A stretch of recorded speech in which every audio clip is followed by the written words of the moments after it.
जय हिंद बच्चों, welcome back to my YouTube channel. आज इस सेशन में हमने डिस्कस करना है कि पैरेलल प्लेट कैपेसिटर के कैपेसिटेंस में क्या असर होगा जब हम कंडक्टिंग स्लैब या किसी डाइलेक्ट्रिक स्लैब को इंट्रोड्यूस करेंगे। So our main topic would be to study the effect in the capacitance of a parallel plate capacitor when a conducting slab or a dielectric slab is introduced in the space between the plates of the capacitor. First and foremost, we will derive an expression for the capacitance of a parallel plate capacitor where the space between the plates is filled with air or vacuum, right? बच्चों area of each of the parallel plate is considered to be A. इनके बीच में जो plates के बीच में जो separation है that is considered to be D, right? और आपको पता ही है इसमें अगर पॉजिटिव चार्ज है तो इसमें नेगेटिव चार्ज इंड्यूस होगा और फादर फेस में जो पॉजिटिव चार्ज इंड्यूस हुआ it will gate neutralized from the electrons coming from the earth, right? So it will be left with only negative charge. तो इसमें पॉजिटिव चार्ज डेंसिटी है, इसमें उतना ही नेगेटिव चार्ज डेंसिटी है. And also students, we are aware here in this region the electric field is zero, right? इस extreme region में भी electric field zero होता है. And in this region, in this space between the plates of the capacitor, जो electric field होता है it is constant and it is E naught. और ये जो ई नॉट होता है electric field in the space between the plates of the capacitor, it is given by sigma by eps naught. ये already हमने Gaussian theorem के application में किया हुआ है. Here sigma is the surface charge density which is charge per unit area. So original electric field in the space between the plates of the capacitor is given by Q divided by apps naught A, right? Also we are aware the potential difference across the plates of the capacitor, मान लेते हैं ये V naught है, it is given by the product of the strength of the electric field and the distance between the plates, which in this case is D. ये बच्चों आया कहां से?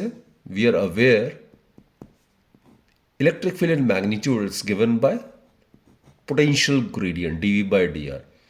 तो बच्चों potential difference को हम क्या लिख सकते हैं? E dr लिख सकते हैं. E being constant it can be taken outside और dr का इंटीग्रेशन यहां से लेके यहां तक दोनों प्लेट्स के बीच जो डिस्टेंस हो D आ जाएगा, तो वहां से ये आ गया formula, right? Well, so V naught it would be equal to E naught की जगह ये वैल्यू आप सब्स्टिट्यूट कर सकते हो, Q divided by eps naught A D. Therefore जो कैपेसिटेंस होगा पैरेलल प्लेट कैपेसिटर का, तो वो आपको पता ही है Q बाई V नॉट होता है. तो ये V नॉट का वैल्यू यहाँ सब्स्टिट्यूट करो, Q will get cancelled. So that is capacitance original case में, in the case of air और vacuum of a parallel plate capacitor, it's given by eps naught A by D. Put this as equation number 1, right? Now students, what we do is, let us assume a conducting slab, suppose of thickness T, is introduced in the space between the plates of the capacitor. The separation between the plates of the capacitor is considered to be D, right? So T is less than D. Now students, there is a fundamental fact. हमें पता है कि जब कभी भी conducting slab को under the influence of external electric field रखते हैं, तो inside the conductor the electric field is always zero, right? There's a fundamental fact which we have done in the previous sessions. So conductor के अंदर electric field is zero, कोई electric field lines conductor अंदर से पास नहीं हो सकता है, right? तो बच्चे जो इलेक्ट्रिक फील्ड है E नॉट जो पहले यहाँ पे स्पेस में था, वो सिर्फ अब यहीं पे रहेगा लाइक दिस. और आपको पता ही है इलेक्ट्रिक फील्ड इट एंटर्स और leaves the surface of a conductor always at right angle. So diagram would be like this. The electric field E naught will be present only in the distance D minus T. Inside the conductor, the electric field is zero, right? Inside the conductor, the electric field is zero. E naught is present only in this distance, which is D minus T. So here, students, the potential difference across the plates of the capacitor, it will be given by the product of strength of the electric field, E naught, multiplied by the distance. Here the distance in which the electric field E naught is effective is D minus T. ये T reason में यहाँ से लेके यहाँ तक तो electric field zero है conducting slab के अंदर, तो E नॉट एग्जिस्ट कर रहा है सिर्फ ये वाले पोर्शन में, which is D minus T. So potential difference across the plates of the capacitor would be given by E naught multiplied by D minus T. That is V would be equal to, बच्चों ये E not का value, ये original electric field था इन this space between the plates of the capacitor which is given by Q over apps naught A. So it is Q divided by apps naught A D minus T. ये potential difference आ गया across the plates of the capacitor, right. And और ये plates of the capacitor, ये हमें पता है इस reason में इलेक्ट्रिक फील्ड जीरो होता है, इस रीजन में इलेक्ट्रिक फील्ड जीरो होता है, इसमें पॉजिटिव चार्ज, इसमें नेगेटिव चार्ज इनर फेस में इंड्यूस हो जाएगा और फादर फेस में जो पॉजिटिव चार्ज होगा वो न्यूट्रलाइज हो जाएगा due to this earthing, right. So this forms the principle of a capacitor. Now coming back, here the capacitance would be given by Q by V. Charge तो उतना ही है, बस पोटेंशियल डिफरेंस चेंज हो जाएगा तो जिससे कैपेसिटेंस चेंज हो जाएगा. देयरफॉर अगर बच्चों यहाँ पे V का ये वैल्यू अगर मैं यहाँ सब्स्टिट्यूट करता हूँ तो Q get cancelled. So what we get is इसका रेसिप्रोकल हो जाएगा. So we get eps naught A divided by D minus T. Put this as equation number 2. इन दोनों को कंपेयर करो बच्चों. न्यूमरेटर दोनों का सेम है, डिनोमिनेटर यहाँ D है, यहाँ पे D माइनस T है, इसका डिनोमिनेटर कम है. तो from 1 and 2 we can safely conclude that C is greater than C naught. तो कहने का मतलब है जैसे ही हम किसी कंडक्टिंग स्लैब को इंट्रोड्यूस करते हैं in the space between the plates of the capacitor, the net capacitance of the capacitor tends to increase. बच्चों इसमें एक स्पेशल केस कर लेते हैं. अगर ये कंडक्टिंग स्लैब की thickness it becomes equal to the separation between the two plates, यानी कि सारा का सारा जो स्पेस है दो प्लेट्स के बीच में वो कंडक्टिंग स्लैब ऑक्यूपाई कर लेता है. So in that case T would be equal to D. And in such a case capacitance will become, ये वाले फॉर्मूले में D इक्वल्स टू T कर लेते हैं. So it will B apps naught A divided by D minus T के जगह D लिख देते हैं. तो anything divide by zero will become infinite, right. So when a conducting slab of thickness equal to the separation between the plates is introduced, then the capacitance of this arrangement will become infinity. बच्चे capacitance infinity होने का मतलब क्या है, इसका interpretation क्या है.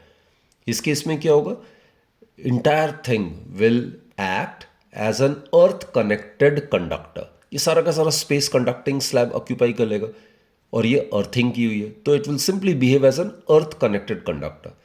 तो जो भी हम एक्सेस चार्ज देंगे that will simply go on to the earth, it will keep on accepting it because the excess charge will flow to the earth. So in that sense यानी कि ये चार्ज को कभी रिजेक्ट नहीं करेगा. जो भी चार्ज आप दोगे ये अर्थ कनेक्टेड कंडक्टर उसकी चीज को एक्सेप्ट करता रहेगा. In that sense its capacitance is said to have become infinite.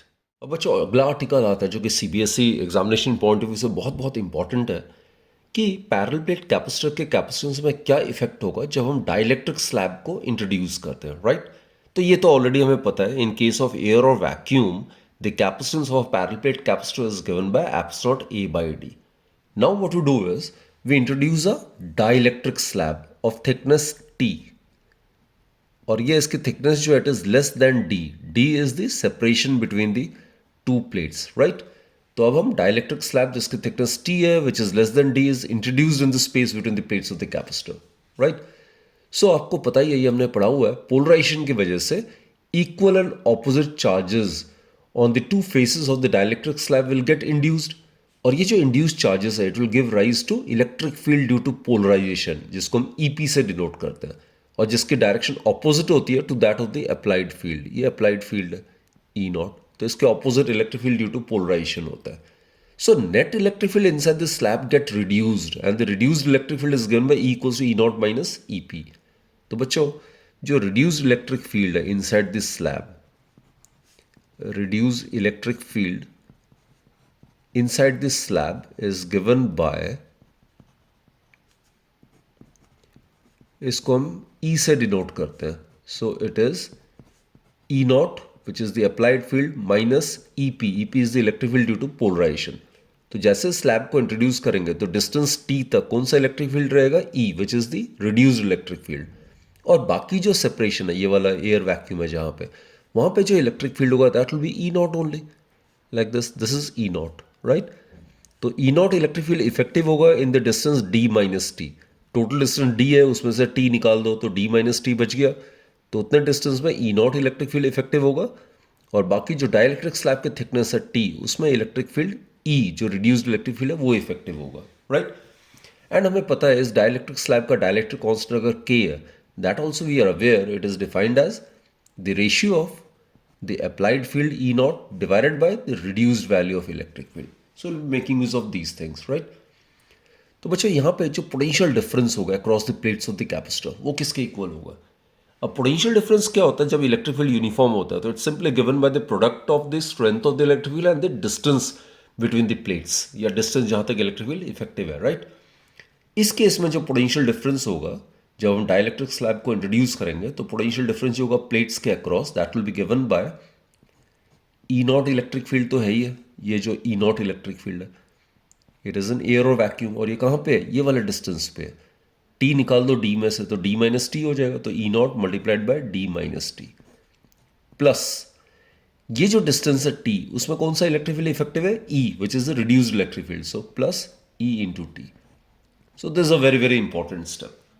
So the potential difference across the plates of the capacitor on the introduction of a dielectric slab is given by E naught d minus t plus Et. E is the reduced value of electric field, right? तो बच्चों यहाँ पे थोड़ा सा terms को हम rearrange करते हैं. अगर मैं E naught को अगर कॉमन ले लेता हूँ so I can write it like d minus T plus, इसको मैं ऐसे लिख सकता हूँ E by E naught multiplied by T, right?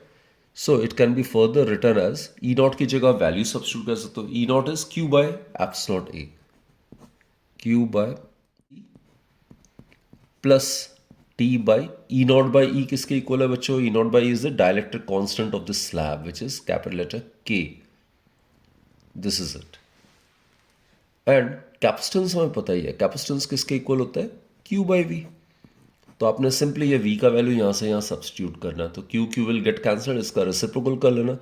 So capacitance जो होगा डाइलेक्ट्रिक स्लैब को इंट्रोड्यूस करने के बाद it will get change to epsilon a divided by d minus t plus t by k. So this is the expression for the capacitance of a parallel plate capacitor on the introduction of a dielectric slab of thickness t. तो बच्चों from 1 and 2 it's pretty evident that C is greater than C naught, which means that on the introduction of a dielectric slab, the capacitance of the capacitor tends to increase.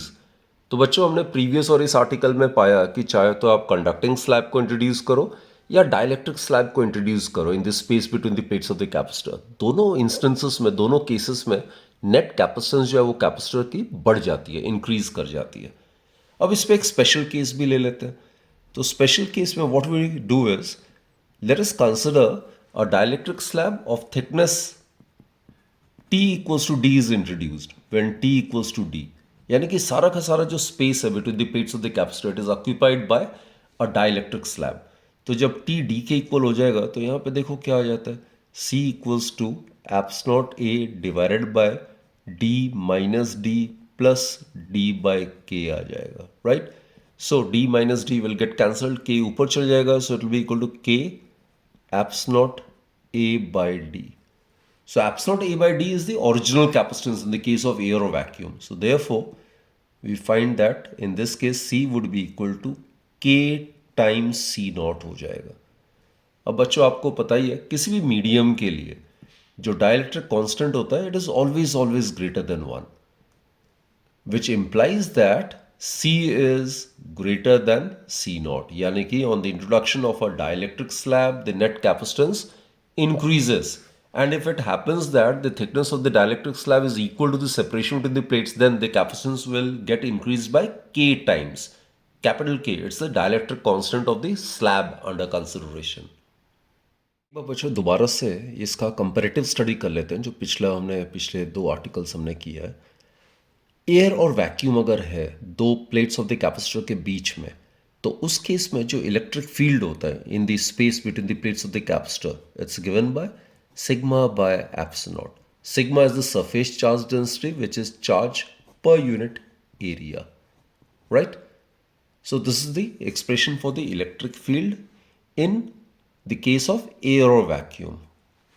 अब बच्चों जब conducting slab को हम introduce करते हैं तो electric field zero होता है, और जब डाइलेक्ट्रिक स्लैब को इंट्रोड्यूस करते हैं तो डाइलेक्ट्रिक स्लैब के अंदर electric field will get reduced, और जो रिड्यूस्ड इलेक्ट्रिक फील्ड होता है it is given bye E not, जो अप्लाइड फील्ड है ई नॉट एयर वैक्यूम के केस में, माइनस जो इलेक्ट्रिक फील्ड प्रोड्यूस होता है डाइलेक्ट्रिक स्लैब में पोलराइजेशन की वजह से, इंड्यूस्ड अपोजिंग चार्जेस उनके अपोजिट फेसेस में प्रोड्यूस होने की वजह से, राइट।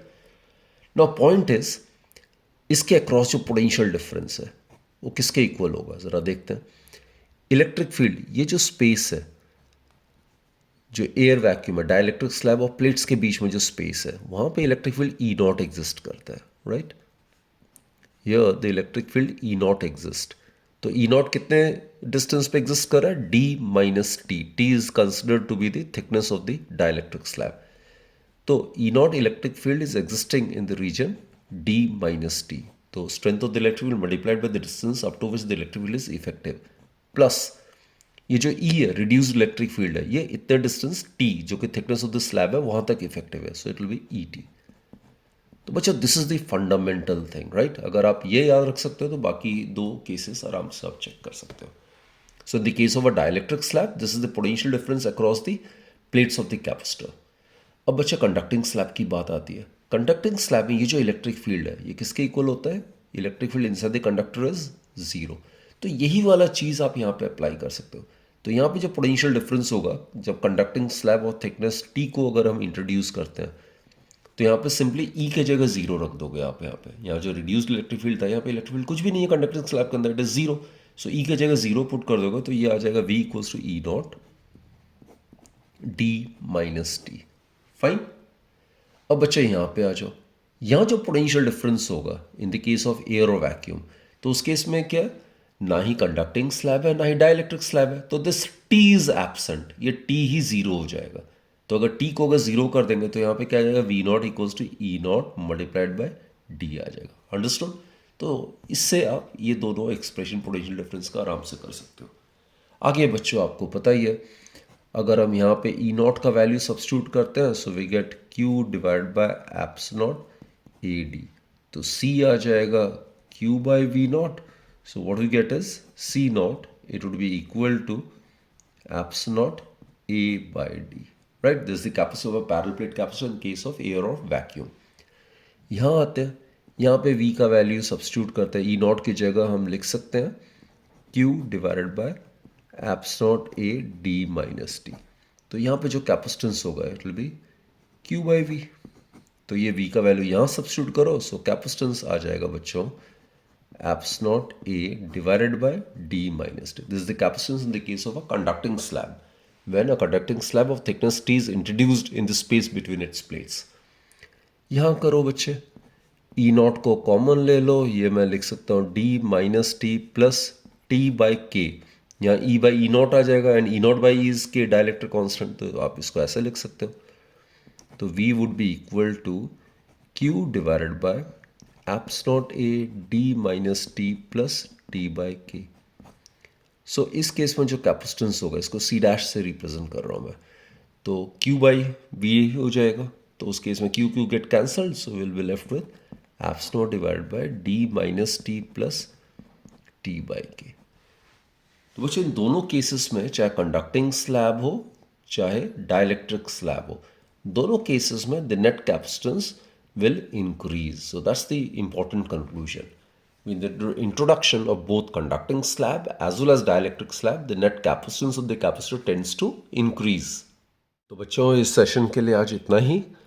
होपफुली आप लोगों ने इस सेशन में बहुत कुछ सीखा और इन आर्टिकल्स को along with all the derivations ज़रूर आप प्रैक्टिस करो and wishing you all the best, right? Do take very good care of yourself and keep watching my videos. Thank you बच्चों।